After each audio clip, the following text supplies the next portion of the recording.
is reimposing a full lockdown on Kuala Lumpur and 5 states. Bila berdiri nak berakhir, rasa letih sangat tu je. Tak payah naik bendera putih ke hitam. Sekarang dah dapat? Belum lagi. Saya dah 2 kali lah.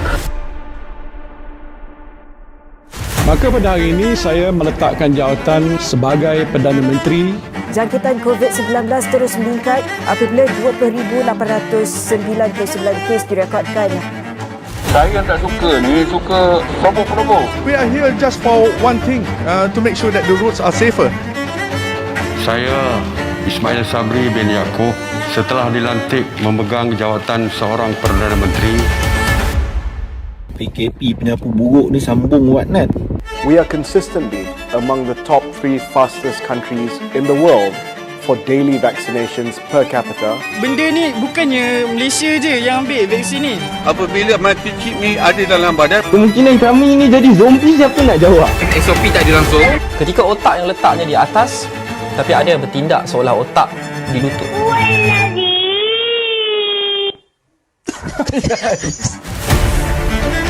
Pakcik botak tu bukan gua, Syul. Syafridau terjatuh.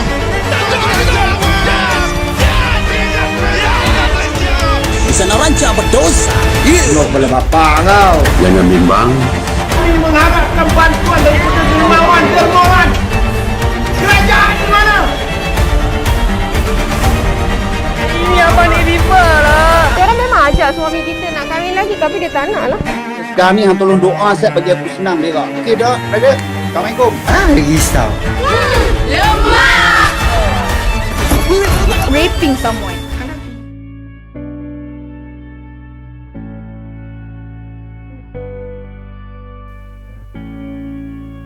Tahun 2021 kita harungi dengan penuh cabaran, penuh tekanan, penuh desakan, haus dan lapar, panas dan sejuk, sukacita maupun duka cita kita jalani bersama.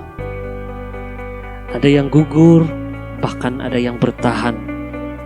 Namun Yesus Kristus tetap mengalirkan kasih karunia-Nya dan menjaga setiap kita jemaat Tuhan.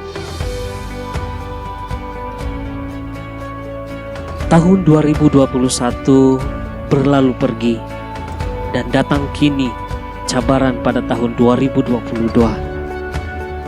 Jemaat Tuhan yang saya kasihi, tahun 2022 adalah tahun pemulihan kasih bagi setiap kita umat-umat Tuhan. Ini tidak berarti di mana tahun-tahun yang sudah kita lalui, di mana tidak ada kasih, bahkan kita tidak mengalami pemulihan kasih.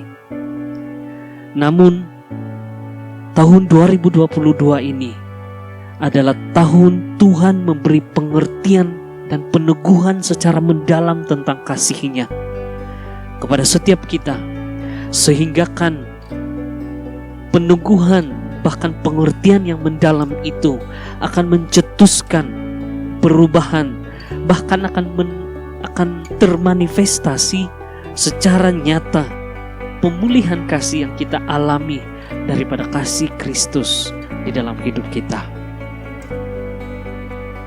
Jemaat Tuhan yang saya kasihi, tahun 2022 ini, tahun pemulihan kasih ini, Tuhan akan meremukkan banyak hati batu, dan Tuhan akan memberikan hati yang baru, hati yang penuh kasih, hati yang mengasihi tanpa syarat di hadapan Tuhan dan juga di hadapan segenap community yang ada. Tahun pemulihan kasih ini, Tuhan akan meremukkan, bahkan meruntuhkan ego para suami-suami dan memberikan mereka hati yang penuh kasih, hati yang mengasihi tanpa syarat, hati yang penuh dengan hormat memimpin keluarganya. Tuhan juga akan melembutkan hati para istri-istri hingga mampu tunduk dan mampu mengasihi tanpa syarat dan mampu menjadi sosok wanita yang bijaksana memimpin dan menyokong keluarganya. Tuhan juga akan memulihkan para anak-anak muda, di mana Tuhan akan mengajarkan kasih Tuhan secara mendalam. Tuhan akan memberi pengertian, Tuhan akan mencelikkan mata rohani mereka untuk mengerti secara mendalam tentang kasih Kristus yang sudah mereka nikmati dan betapa mengubahnya kasih Kristus di dalam hidup mereka. Tuhan akan lalukan hati yang kusam di kalangan para anak-anak dan memberikan hati yang penuh kasih, hati yang penuh kelembutan, hati yang hormat, hati yang tunduk, hati yang mengasihi Tuhan dan mengasihi orang tua. Tuhan juga akan menghadirkan kecemerlangan demi kecemerlangan ketika hati para anak-anak sudah diubahkan dan ditransformasi oleh kasih Allah, sehingga kan hati bapak-bapak akan kembali kepada anak-anak dan hati anak-anak akan kembali kepada bapak-bapak. Sebab itu jemaat Tuhan, jemaat Spring of Life Community Church, mari kita persiapkan hati, mari kita persiapkan keluarga kita, mari kita persiapkan pasangan kita, mari kita persiapkan diri kita secara pribadi untuk mengharungi tahun 2022. Pastinya akan ada sakit hati, akan ada kesal, dan akan ada tekanan yang akan kita hadapi. Namun, kasih Allah itu akan melampaui segala sesuatu tekanan yang kita akan hadapi. Dan kasih Tuhan itu akan memberikan kita, akan menghadirkan kepada kita perkara-perkara supranatural yang di luar ekspektasi kita. Seperti firman Tuhan di dalam Yohanes pasal yang ke-10 ayat yang ke-10b. Kata firman Tuhan, aku datang supaya mereka hidup dan mempunyainya dalam segala kelimpahan. Demikian Tuhan mau menekankan, Tuhan mau mengajarkan secara mendalam, secara lebih pengertian lagi tentang kasih-Nya dalam hidup kita, agar setiap kita mampu hidup di dalam kasih, dan kita hidup di dalam kasih, dan kita hidup di dalam segala kelimpahannya. Saya percaya kasih karunia Allah, saudara, adalah sesuatu perkara yang unlimited di dalam kehidupan manusia, mampu memulihkan secara holistik segala aspek hidup kita. Sebab itu mari kita jalani, mari kita sambut tahun 2022 ini sebagai tahun Tuhan memberi pemulihan kasih bagi kita kepada Tuhan, dan juga bagi kita terhadap keluarga, bagi kita terhadap suami, bagi kita terhadap istri, dan bagi kita terhadap anak-anak, dan bagi kita terhadap community yang ada.